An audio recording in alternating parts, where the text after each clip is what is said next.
હે ગાઈસ, સ્વાગત છે તમારું મારી ચેનલ ભારતીય ફૂડ મેજિકમાં। આજે હું તમારા સાથે શેર કરવાની છું મગની દાળના ઢોકળાની રેસીપી।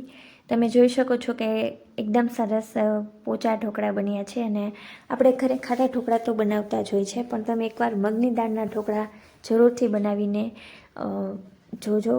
એકદમ સરસ ટેસ્ટી અને ટેસ્ટમાં લાજવાબ બને છે અને તમે બાળકોને આપશો તો એ લોકોને તો મજા પડી જશે।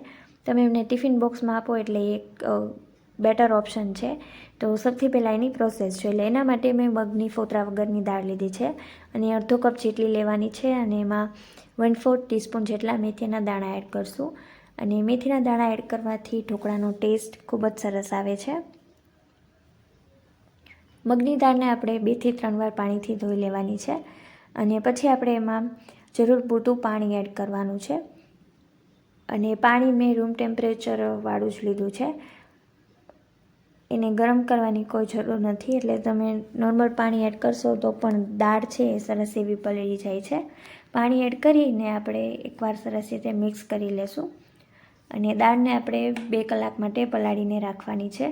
2 કલાકમાં દાળ છે એ ખૂબ જ સરસ રીતે પલળી જાય છે અને તમે જોઈ શકો છો કે 2 કલાક પછી આપણી દાળ છે એકદમ સરસ પલળી ગઈ છે।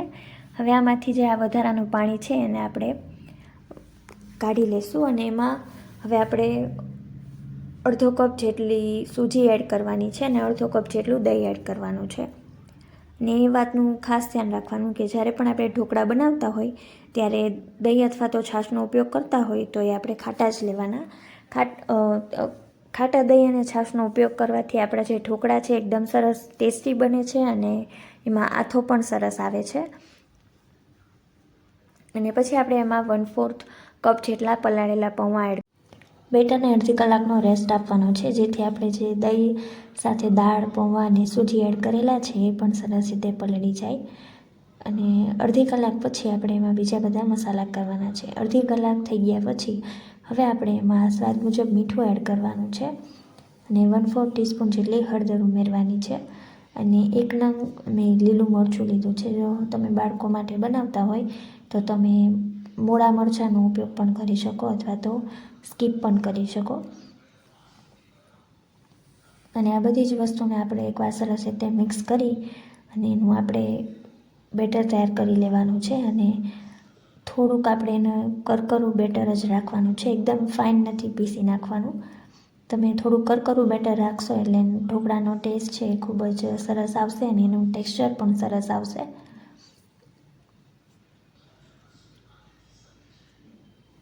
અને હવે આપણે એને મિક્સર જારમાં લઈ લઈશું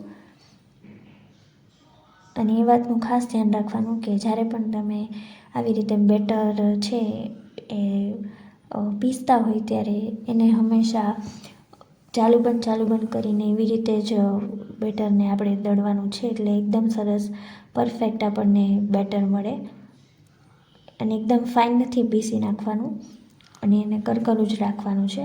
હવે બેટરને આપણે બાઉલમાં લઈ લીધા પછી તમારે જેટલા ઢોકળા બનાવવા હોય એટલું બેટર તમારે અલગ વાસણમાં લઈ લેવાનું છે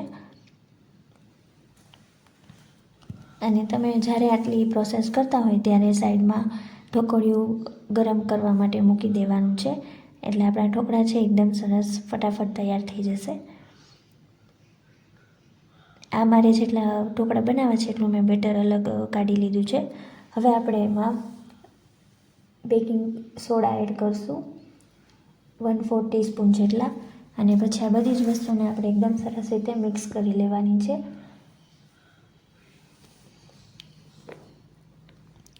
અને એક જ ડિરેક્શનમાં હલાવવાનું, એટલે સોડા છે એકદમ સરસ બેટર સાથે ભળી જાય। અને મેં થાળી છે એને ઓઇલથી ગ્રીસ કરીને પહેલેથી જ રાખી દીધી હતી અને પછી આપણે આ બેટર છે એ થાળીમાં પોર કરી દઈશું।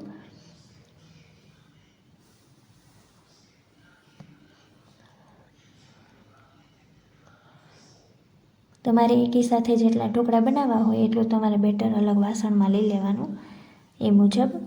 એટલે મેં અત્યારે એક થાળી જેટલું બનાવ્યું છે એટલે મેં એટલું બેટર સાઈડમાં અલગ કાઢી લીધું હતું। હવે આપણે થાળીમાં બેટર પાથર્યા પછી આપણે ઉપરથી લાલ મરચું પાવડર સ્પ્રિંકલ કરશું અને મેં કીધું એ પ્રમાણે મેં પહેલેથી જ ઢોકળિયું છે એ ગરમ કરવા મૂકી દીધું હતું અને એમાં એક લીંબુની સ્લાઇસ પણ એડ કરેલી હતી, એટલે આપણે જે પણ વાસણમાં સ્ટીમ કરતા હોય વાસણ છે જરા પણ કાળું નહીં પડે. અને ઢોકળાને આપણે હાઈ ફ્લેમ ઉપર 10થી 15 મિનિટ માટે આપણે એને સ્ટીમ કરી લેવાના છે. 10થી 15 મિનિટમાં ઢોકળા છે એકદમ સરસ એવા સ્ટીમ થઈ જાય છે. તમે જોઈ શકો છો કે આપણા ઢોકળા છે એકદમ સરસ સ્ટીમ થઈ ગયા છે. અને હવે આ ઢોકળા છે ને આપણે રૂમ ટેમ્પરેચરે ઠંડા કરી લેવાના છે. આપણે જ્યારે પણ ખમણ અથવા તો ઢોકળા બનાવતા હોઈએ એને આપણે રૂમ ટેમ્પરેચરે ઠંડા કરી લેવાના, પછી જ એના ચોસલા પાડવાના, એટલે એકદમ સરસ એના ચોસલા પણ પડી જાય અને ટેક્સચર પણ સરસ આવે. અને એના ઉપર મેં તેલમાં રાઈ અને તલનો અને મીઠા લીમડાનો વઘાર કરેલો હતો, એ વઘાર પણ આપણે ઉપરથી સ્પ્રેડ કરી દઈશું.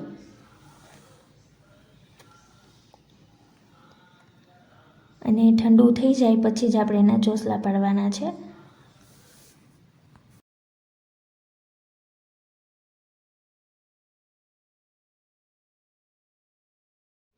ઢોકળા છે એ ઠંડા પડી ગયા છે, તો હવે હું એના ચોસલા પાડી લઉં છું.